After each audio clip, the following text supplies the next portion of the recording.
বন্ধুরা, চলে আসলাম আজকের দুপুরের মেনু নিয়ে। প্রথমে দেখায় গরম গরম ভাত,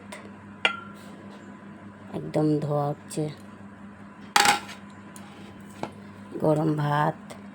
তার সাথে করেছি কুমড়ো দিয়ে উচ্ছে দিয়ে একটা ভাজা, পেঁয়াজ কালো জিরে লঙ্কা ফোড়ন দিয়ে উচ্ছে দিয়ে মিষ্টি কুমড়ো দিয়ে ভাজা ভাজা করেছি।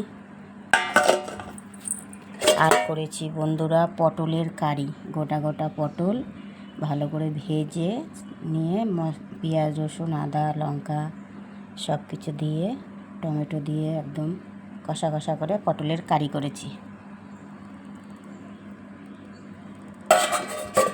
আর করেছি বন্ধুরা পোনা মাছ দিয়ে ঝিঙে দিয়ে আলু দিয়ে পাতলা পাতলা ঝোল, লাস্টে একটু ধনে পাতা দিয়েছি, হালকা মশলা দিয়ে পাতলা পাতলা ঝোল করেছি।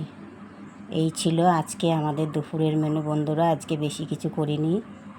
আমার রান্নাগুলো ভালো লাগলে লাইক কমেন্ট শেয়ার করবেন। টাটা বন্ধুরা।